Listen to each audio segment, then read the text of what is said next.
Boa noite a todos. Voltei, vocês pensaram que eu tivesse ido embora? Voltei. Gente, hoje nós vamos conhecer um pouquinho sobre a vida de Amália Domingos Soler. A vida dela, ela escreveu ainda enquanto viva. Esse livro que vocês estão vendo aqui, foi ela quem escreveu. Se chama Minha Vida. Ela não havia pensado em escrever a vida dela, porque ela dizia que ela fugia sempre da noite do seu passado, para que ela não aumentasse as sombras que já eram o seu presente.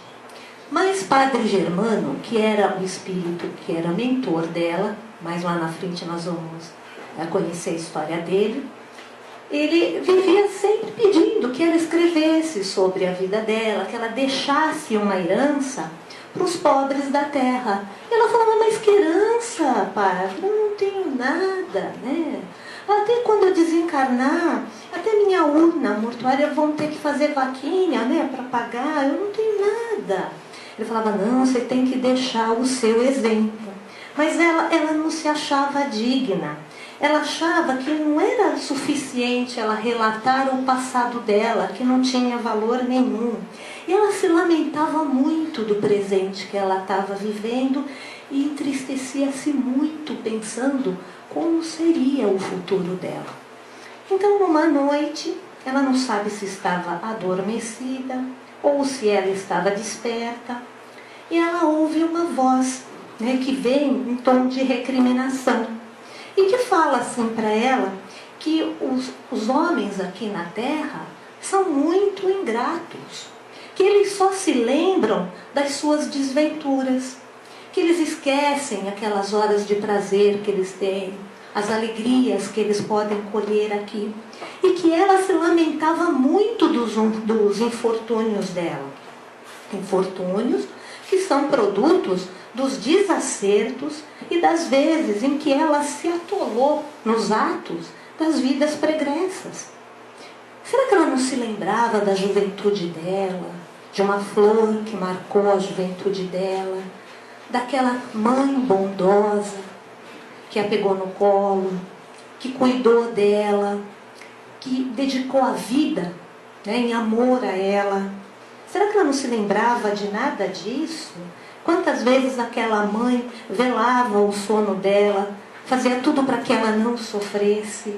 Será que ela não merecia pelo menos uma página das suas memórias? Então ela percebe que quem estava falando com ela era a mãe. Então ela entra num pranto convulsivo e ela decide, em gratidão à mãe, em gratidão aos espíritos bondosos, já que eles achavam que era necessário ela contar a vida dela, que ia adiantar de alguma coisa, então ela ia narrar. Então, na Espanha, no dia 10 de novembro de 1835, elegendo por berço a Sevilha Oriental, encarna Amália Domingos Soler. Quando ela estava com 8 dias de idade, ela ficou cega. E a mãe dela ficou desesperada com aquilo. Então, durante os 3 meses de vida dela, a sua mãe fez todo o possível para ver se ela voltava à visão, levou ela em tudo quanto é médico e percebeu que era inútil. Então ela começou a rogar a Deus de que preferia ver a filha morta do que naquela situação. Ela preferia a Amália morta do que cega. E aí ela descobre um farmacêutico na época, e esse farmacêutico acabou resolvendo no momento a enfermidade dela. Só que os olhos da Amália ficaram muito imperfeitos. Ela não conseguia distinguir direito aquilo que ela via. E desse momento em diante, a sua mãe dedicou toda a sua vida à filha. Então, com receio que a Amália viesse a perder a visão de vez, ela começa a ensinar a filha a ler com 2 anos de idade.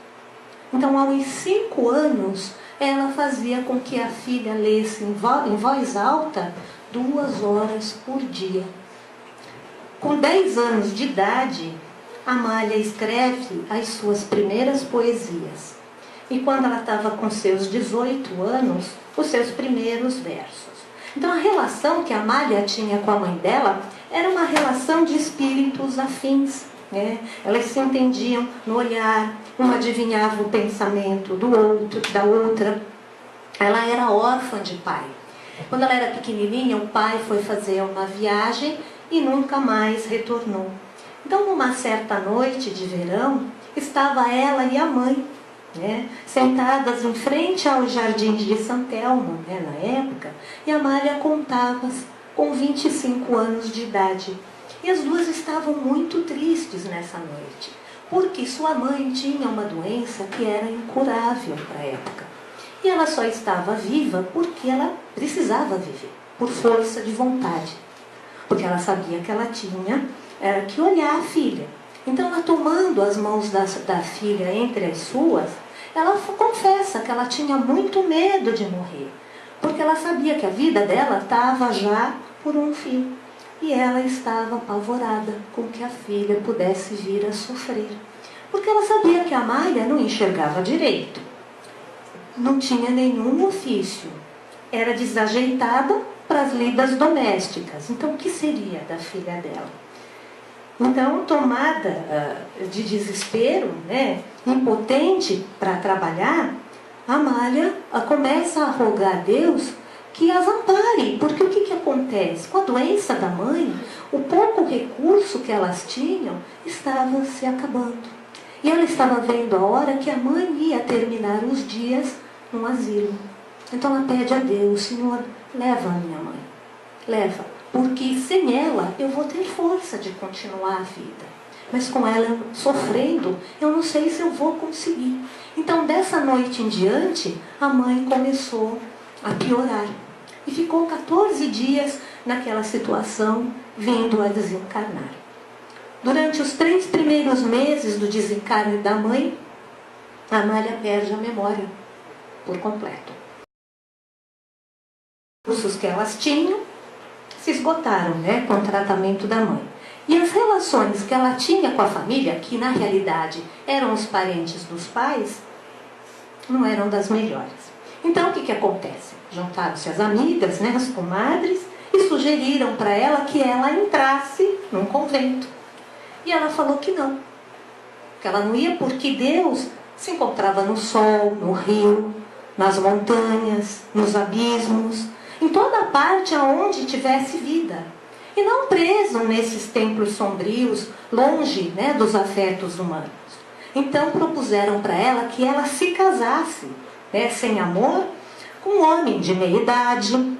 Era distinto, era pobre, mas era distinto, estava enfermo, e ela também se recusou, falou que não ia fazer isso, ela não gostava dele. Então, durante 6 meses, os parentes do pai resolveram ajudá-la, mas em troca disso, ela teria que costurar para eles. Então, o que ela fez? Ela vende o resto dos móveis que ela tinha, e com esse dinheirinho, ela foi tocando a vidinha dela. Só que o que acontece? Eles suspenderam a pensão. Então, ela se dirige para Madrid. Porque ali ela tinha esperança, como era uma cidade maior, de encontrar uma condição melhor de vida. Ali ela iria vender as suas poesias, e trabalhava com a costura, que era o que ela sabia fazer. Enquanto ela trabalhava, ela conseguiu pagar um quartinho na companhia de uma boa família. E ela foi se mantendo, mesmo que frugalmente, mas foi se mantendo. Só que de tanto ela trabalhar dia e noite, os seus olhos começaram a se negar a acompanhá-la. E quando os melhores oculistas de Madrid disseram para ela que se ela trabalhasse mais uma semana, ela iria ficar cega, ela entrou em desespero. Então, como ela ainda distinguia vultos, ela começa a trabalhar como mensageira. Porque naquela época não tinha telefone, não tinha WhatsApp, não tinha nada, Então ela virou menina de recado. E ela levava recado de um lado para outro, em troca de um prato de comida. Como o dinheiro era pouco, ela não tinha onde morar. Então tinham uns pintores, pintores de quadro, que se penalizaram dela. e deixaram que ela morasse num quartinho no fundo do ateliê. Como ela não tinha mais bem nenhum, o que ela fez? Ela empenhou, ela vendeu todas as roupas que ela tinha. Então ela ficou 30 dias sem trocar de roupa. Quando ela se viu nessa situação, ela se desesperou. Ela falou, meu Deus, o que eu estou fazendo nesse mundo? Eu não tenho mais por que estar aqui. E aí ela começou a pensar em se suicidar. E foi então que nessa amargura toda, onde ela já tinha perdido toda a noção de Deus, ela ouve uma voz dentro do coração dela que ela procurasse por uma religião. E em busca dessa religião, ela vai encontrar esse conforto numa igreja luterana. Aquela palavra dos pastores, a convicção dos seus fiéis na época, fazem com que ela recupere a fé que ela tinha perdido, aquela confiança em Jesus. Porém, o esforço que ela fazia em escrever os seus versos, aqueles trabalhinhos de costura que ela ainda tinha, foram ficando mais difíceis, porque a visão dela foi se prejudicando cada vez mais. Junto à igreja luterana, ela conhece uma amiga, que é a Engrácia. E a Engrácia lhe servia como guia. Era ela que andava com a Amália para todo lado. E foi ela que levou a Amália a um famoso homeopata, o Dr. Heissner, né? E ele era um oftalmologista naquela época, ele cuidava dos olhos das pessoas e fazia curas assombrosas para a época. Então ele falou para ela, né, que os olhos dela, a doença que ela tinha nos olhos, estava muito adiantada e que não tinha cura, era quase impossível a cura. Mas que se ela seguisse os conselhos dele, que passando mais ou menos um ano, ela iria recobrar um pouco daquela luz dos olhos que ela havia perdido. E para isso ele ia dar todos os remédios de que ela precisasse. Então a enfermidade dela, com todos esses cuidados, foi melhorando aos poucos. Porém a ajuda, né, da caridade dessas senhoras que eram da igreja foi escasseando. E foi quando uma amiga da mãe dela, uma antiga amiga, falou para ela que tinha uma sociedade filantrópica que distribuía refeições aos pobres. E ela conseguiu uma centena de bônus. Junto com esses bônus, ela deu uma xícara e uma cestinha para que a Amália fosse procurar essa instituição no dia seguinte. Ela ficou tão magoada, tão angustiada de estar nessa situação, que ela não conseguiu dormir direito. Aí no dia seguinte ela acorda praticamente sem enxergar nada. A visão tinha piorado muito, né, devido ao nervoso dela. Então quando ela chega nesse palácio, onde se fazia nessa obra benemérita, ela entra e vê um grande pátio. E sem saber como ela explicar, naquele momento ela recobra uma parte da visão. E aí ela pode ver perfeitamente aquele quadro que ela tinha na frente dela. E foi nesse momento que ela percebeu o quanto era angustiante a situação que ela estava vivendo. Porque tinha pobres de todas as condições. Aqueles velhinhos, todos esfarrapados, como se tivessem saído do túmulo. Aquelas crianças doentes, aquelas mães chorando porque não tinham o que dar para os filhos comerem. E aí, nesse momento, ela quis fugir. Mas, ao mesmo tempo, ela falou, não, eu tenho que provar para mim que eu tenho forças. Eu tenho que testar até onde vai a minha fé. E ela ficou ali, ela foi pegar a sopa. E quando ela pega aquela sopa, ainda quem está oferecendo a sopa para ela, fala, nossa, como é ruim a situação dos desgraçados. Então ela sai dali correndo, né, e agradece a Deus pela condição em que ela se encontrava. E ela pede a Deus que lhe dê forças para que nunca mais ela se compare àquelas pessoas que estavam ali. Mas por mais que ela pensasse, ela não conseguia entender por que algumas pessoas nascem tão ditosas na vida e outras na miséria. Por que tinha caído sobre ela esse grande castigo? Ela não tinha feito mal nenhum. Por que com ela? de suas conversas com o Dr. Heissner, que era extremamente materialista, ele lhe disse: sabes, eu acho que eu sei quem pode te explicar o que você procura saber. Aí ela fala: quem, doutor? Um bando de loucos que tem por aí. Olha, eles creem, com a melhor da boa fé, eu acredito, que o espírito vive depois desse mundo. E que ele vive por toda a eternidade. E que ele vai encarnando tantas vezes ele necessitar. E ele falou que ele tinha os exemplares que ele tinha ganho de algumas revistas, de alguns jornais espíritas, que se chamava El Critério. E ele lê, então, um pedacinho do artigo para ela. E antes que ele terminasse de ler, ela fala para ele: mas meu amigo, o espiritismo é a verdade. E aí ele fala: mesmo que não seja verdade, pelo menos ele é muito consolador. E como você é uma infeliz mesmo, você necessita disso.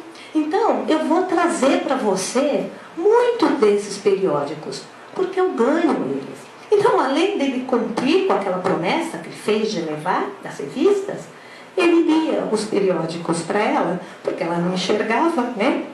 Então, desde aquele dia, a Amália não descansou. Ela tinha na cabeça que ela tinha que conhecer as obras de Kardec. Quem era esse Kardec que todo mundo falava, né, nas revistas? Então, certa manhã, ela sente de súbito na cabeça uma sensação de dor muito grande. Parecia que a cabeça dela estava cheia de neve, tamanho era o frio que ela estava sentindo. Então, decorridos alguns instantes, ela começa a ouvir vozes. Uma voz que dizia assim: luz, luz. E ela fala: meu Deus, desejam dar luz para os meus olhos? E ela então grita em espanto, porque quando ela se olha no espelho, ela consegue se ver. E aí ela percebe que seus olhos estavam cheios de luz. E ela se via refletido com toda aquela nitidez da visão. Então ela percebe que o mestre havia restituído a visão dela. Com a alta do médico, porém com algumas restrições, ela começa a trabalhar, né, fazer as coisinhas dela e a estudar o espiritismo. Como ela não tinha recursos para comprar essas revistas, né, o que ela faz?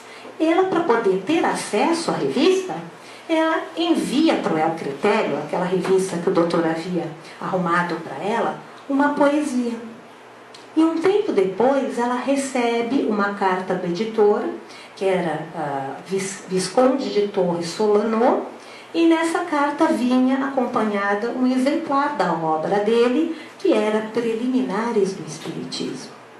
Aí ela se empolgou. Ela enviou outra poesia para o diretor de outra revista, La Revelación, da cidade de Alicante. E ele lhe respondeu que aquela poesia que ela enviou seria publicada. Então, seu primeiro artigo doutrinário foi A Fé Espírita, que foi publicada no El Critério em 1872. E seus artigos começaram a chamar a atenção. E em pouco tempo, a Amália começou a fazer parte da Federação Espírita Espanhola. E ela participava das reuniões. Então, quando foi em março de 1874, ela foi convidada, né, era o desencarne de Allan Kardec, 31 de março de 1874, era homenagem a Kardec, então ela foi convidada para fazer uma poesia no salão da Sociedade Espírita Espanhola, diante de todos os membros da sociedade, né? E a poesia se chama La Memória de Allan Kardec. Eu só não trouxe para vocês porque ela tem 4 páginas e estava escrito em espanhol. A Rose se recusou a ler, eu não sei porquê, mas por isso que eu não trouxe. Então, aquela noite foi um marco, né, na vida dela, porque desde então ela passou a fazer parte das fileiras dos divulgadores da doutrina espírita. Né? Então, ela tinha textos que tocavam o coração das pessoas. Em Grácia, ela divertia a Amália para que ela não forçasse tanto a vista, né? E ela respondia que antes de qualquer coisa ela tinha que ganhar a vida dela com o sustento dela. Então, de dia ela trabalhava, de noite ela respondia aos artigos, de noite e nos finais de semana ela escrevia para os periódicos. E todos os diretores dos periódicos e revistas espiritistas estavam lhe solicitando trabalho. Foi então que Fernanda Escolavida lhe envia a coleção de suas revistas e as obras de Allan Kardec, que ela tanto queria conhecer. Quem foi José Maria Fernandes Escolavida?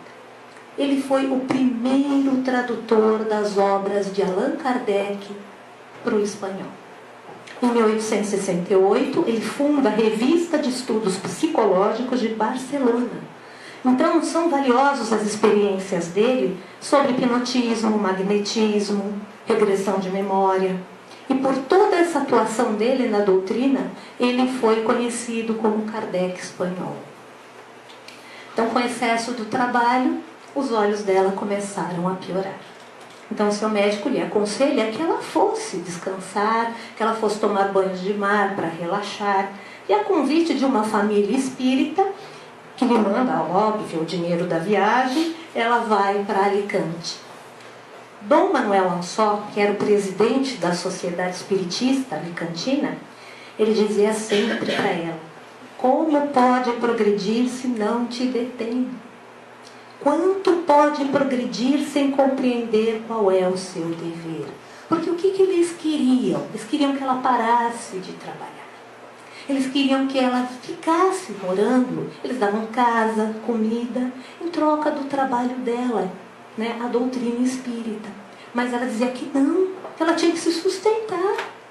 Né? Como que ela ia viver da doutrina? Mas ela percebia que os olhos dela cada vez mais estavam ameaçados com a cegueira. Mas ela não admitia viver sob a proteção dos espiritistas. Então, após algum tempo, ela retorna para Madrid. E aí ela recebe um convite do presidente do Círculo Espiritista La Buena Nova, o senhor Luiz Lá. E ele oferece para ela, então, a casa dele, onde estava localizado o Centro Espiritista. E aonde aos domingos eram realizadas as sessões mediúnicas. Então, em julho de 1876, ela vai para Madrid com destino a Barcelona. E quando ela chega lá, o Luiz pergunta para ela: o que você pretende fazer em Barcelona? E ela responde: trabalhar. E ele fala: você pensa que você pode trabalhar por muito tempo? Se você continuar trabalhando do jeito que você está, no máximo em 3 meses você vai ter a visão. Depois disso, você vai perdê-la. Amália, eu vou te dar habitação, alimento, condições, para que você empregue todo o seu tempo em prol da doutrina espírita. Para que você possa difundir a luz da verdade. Sempre que você for levar a verdade, seus olhos terão luz. Para cozer, você vai dizer com tristeza antes de 3 meses: cumpriu-se a profecia de Luiz. Então, no dia 10 de agosto do mesmo ano, ela se muda para Grácia. Havia se cumprido a profecia de Luiz. Então, ela se rende. Então, já que diziam que ela poderia ser útil para a humanidade, ela ia trabalhar incansavelmente em prol da doutrina espírita. E aí ela pensava: querem que eu propague a doutrina? Mas como? Meus olhos só são úteis quando eu estou escrevendo os artigos, as poesias. Para cozer, para fazer outras coisas, eu não sirvo. Mas vários centros espíritas me mandam correspondência. Como que eu vou corresponder tudo isso? Eu não tenho dinheiro para os selos. Foi então que uma amiga, cujo tio lia os artigos dela, comentou com o tio, e o tio se propôs a custear os selos, porque eram muitos, né? E um outro senhor que era espírita fornecia todo o material do escritório que ela precisava. E Luiz ria, né? E dizia para ela: vês, mulher, se quiseres trabalhar, não te faltará nada do que você precisa, para atingir os seus objetivos. A gente é assim também, né? A gente receia diante da dificuldade. Então ele falava para ela: trabalha para o teu progresso, minha filha, de modo que, faltando a luz dos teus olhos, ela se faça sentir em tua alma. Havia um espiritista que frequentava as sessões da Buena Nova. Era um jovem mestre de obras e ele se chamava Eudaldo. Ele foi estudar o espiritismo por conta do desencarne da mãe dele. E ele era médium, né? E mais tarde ele se torna colaborador da Amália, porque a Amália não era médium. Ela não era. Ela tinha intuição, tudo, mas ela não era. Ela precisava de um médium para trabalhar com ela. Então, em fins de agosto de 1877, o Luís procura por ela e informa que o Jornal Diário de Barcelona trazia um artigo que era intitulado O Mundo dos Espíritos. E esse artigo dizia que o espiritismo era uma monstruosidade. E ele pede, então, que a Amália vá lá e escreva alguma coisa sobre o espiritismo, contestando. Ela não se sentia segura para isso. Ela dizia que ela não tinha capacidade. Mas o Luís contestava, falava: peço orientação para os bons espíritos, vai lá e escreve. Então, tomada de súbito entusiasmo, ela escreve o primeiro artigo de polêmica, que foi publicado na La Gazeta de Catalunha, e recebe aceitação geral. Em 1978, Vicente de Manterola, que era um orador católico, ele iniciou uma série de conferências combatendo o espiritismo. Então ela ia lá, ela assistia e ela respondia todos esses artigos na Gazeta de Catalunha. Em 22 de maio de 1879, sai o primeiro número do periódico La Luz del Porvenir. Ele era dirigido por Amália. Era um periódico só de mulheres. Olha, na época, 1879. Então, o periódico ele existiu por insistência do Luís também, e do editor, que era João Torrens. E esse periódico era enviado para os lugares mais distantes e era levado para os encarcerados, para os hospitalizados, para os infelizes. As mensagens que ela escrevia eram mensagens que levavam a esperança, que levavam conforto ao coração. No dia 9/7 daquele mesmo ano, ela se encontra mais meditativa do que de costume, estava meio triste. Então ela vai para o terraço da casa e ela escreve um artigo que ela intitula O Remorso. Então Eudaldo, que era esse médium que trabalhava com ela, vai ao seu encontro. E pela primeira vez o padre Germano se comunica com ela. O padre Germano, quando ele tinha 5 anos de idade, ele foi abandonado pelos seus pais. E ele se junta aos pescadores, né, daquele lugarejo onde ele vivia. Em troca de um prato de comida, em troca de alimento, ele ajudava os pescadores. E um dia ele foi levar os peixes no monastério. E ele se perde lá dentro. Então ele se defronta com uma sala que é repleta de livros. Naquela ânsia que ele tinha de aprender, ele pede para permanecer ali. E ele então é criado pelos padres. E mais tarde ele se filia à Igreja Católica.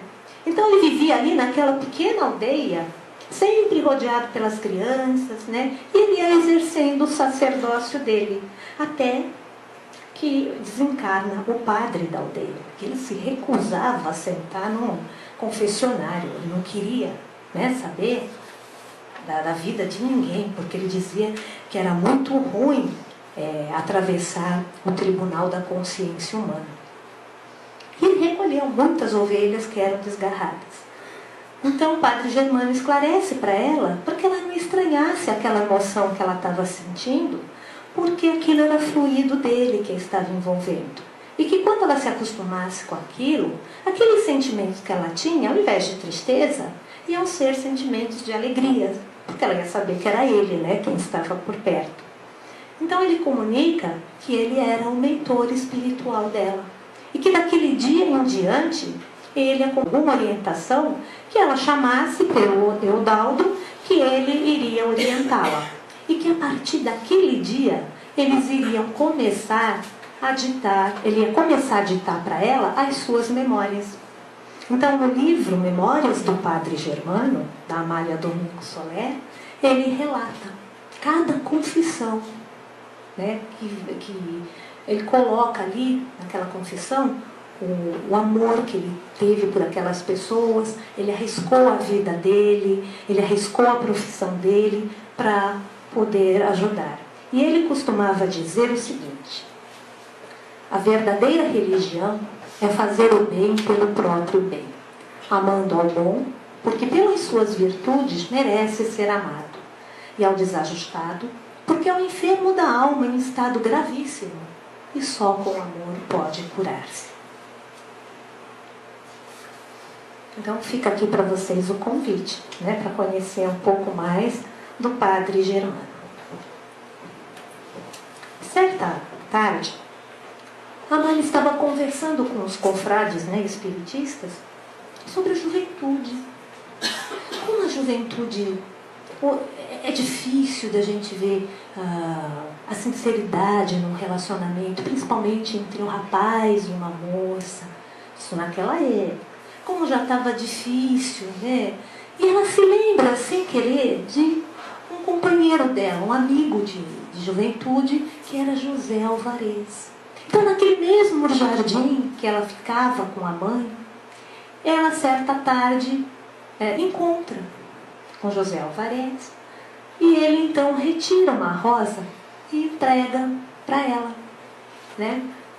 Mas como amigos mesmo, né? E ela falou que não gostaria que nunca mais aquela rosa se perdesse. Ele falou: então você faz assim, escreve um poema, porque nunca mais, por mais que ela morra, o poema vai ficar guardado. E ela tentava lembrar daquele poema, mas ela não conseguia. Então, no dia seguinte, ela pergunta para o Padre Germano: eu lembrei tanto dele, né? Será que ele já desencarnou? E o Padre Germano falou: já. Nossa, padre, faz 39 anos. Ele falou: é. E mais tarde, então, ele se comunica através do Eudaldo e dita para ela o poema que se chama A Uma Rosa, que a Sueli vai ler para a gente.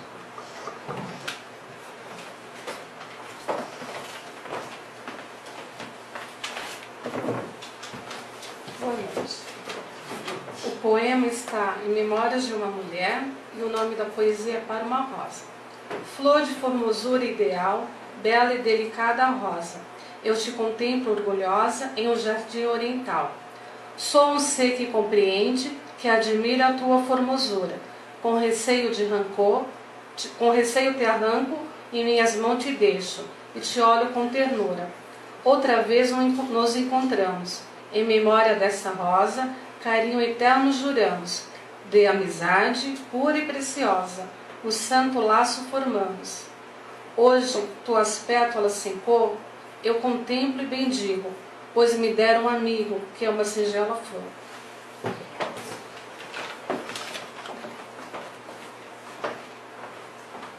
E aí ele fala para ela, né, que essa poesia ele havia rasgado no dia que ele contraiu núpcias, né, com a esposa dele, assim como ele sabe que ela também jogou as pétalas da rosa ao vento no mesmo dia, né, e que ele ajudaria o Padre Germano nessa missão dela escrever as memórias dela. Então, que ela não desistisse, que ela tinha um amigo eterno, que ele estava sempre perto dela, chorando, sofrendo junto com ela diante dos infortúnios que ela estava passando. No 1º de dezembro de 1888, ela recebe a notícia de que Fernanda Escolavida havia desencarnado. E ela queria muito ir no enterro, mas não podia. Mulher naquela época não podia acompanhar o enterro. Então ela fala para o Luiz: o que eu faço? Eu queria tanto ir. Ele falou: não faz nada. Os espiritistas de Barcelona falam que não fica bem. Não fica bem no quê? Eu ir no enterro, o que você acha? Eu acho que você deve ir. Não só deve ir, como deve fazer uma poesia e ler na hora. Como deve falar para todos aqueles espiritistas que estão ali, que deve de ser levantado um monumento em agradecimento ao que o Colavida fez pelos espanhóis. Não fosse ele a traduzir as obras de Kardec, nós não conheceríamos o espiritismo. Então, várias senhoras do vilarejo, quando souberam que ela iria ao enterro, acompanharam mesmo até o cemitério, naquele ato de solidariedade. E assim foi passando o tempo, até que chegou a hora do desencarne do Luiz lá, que era o protetor encarnado dela, né? Que estava sempre auxiliando ela. Então ela compreendia que a sua missão era trabalhar, mas ela estava se vendo impossibilitada. Ela se desesperava, ela chorava. E nessas horas, ela lembrava-se sempre dos conselhos de Padre Germano. Amália, não te impacientes. Pensas que correndo se chega mais depressa? Te equivoca, porque has padecido desse defeito em muitas de tuas existências. E agora é chegado o momento de refrear os impulsos do teu espírito. Amália, não terminaste o teu trabalho nesta existência. Ainda tens que lutar e chorar fartamente, porque encontrarás em teu caminho muitos espinheiros, mas vencerás. E como o peso dos anos já te acovarda, venho eu dar-te forças. Segue, segue, Amália. Um dia, quando ela estava muito pensativa quanto ao seu futuro, porque Odaldo estava muito doente já, veio uma de suas amigas espiritistas e disse que já estava na hora dela ajudar, porque ela já sentia a inspiração dos espíritos. E foi assim que, com o desencarne de Odaldo, Maria substitui o mesmo nas comunicações mediúnicas. Então, com o passar dos anos, o organismo de Amália já ia decaindo.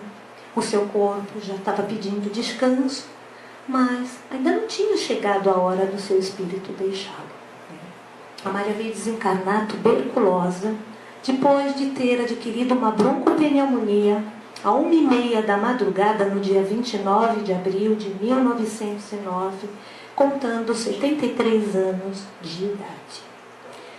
O final desse livro de Amália, quem escreveu foi a Maria, a médium, porque ela veio, depois de desencarnada, prefaciar o livro. Ela foi, quando foi do cinquentenário da sua morte, o Brasil quis homenageá-la. Então ele manda uma espiritista espanhola para lá, para que levasse uma placa, homenagem do Brasil, no túmulo da Amália Domingos Soler. E eles não conseguiam encontrar o túmulo, até que ela, procurando pelos descendentes dos confrades, descobriram que ela estava enterrada no cemitério protestante da cidade, que seu túmulo havia sido esquecido. Então, além dessa amiga Pilar, que levou a placa do Clarim em homenagem ao Brasil, ela trouxe alguns pertences da Amália para o Brasil, O único brasileiro espírita que nós conhecemos, pelo menos, que foi visitá-la, foi o Divaldo Franco. E ela nos deixa, através da Maria, a seguinte mensagem: ânimo, e não desanimeis. Não existe maior céu que uma alma tranquila. Não há maior riqueza que a lembrança de ter feito o bem. Benditos os justos, felizes os humildes e os limpos de coração, que para eles será a felicidade eterna. Adeus, filhos do meu ideal, e para vós seja esse formoso farol chamado Espiritismo, ele que os conduz ao porto que conduziu a mim. Adeus. Eu me despeço de vós dizendo até logo. Espero-os nas regiões do amor, onde nos reuniremos todas as almas que, como esta, souberam aproveitar sua última passagem na terra. Que assim seja.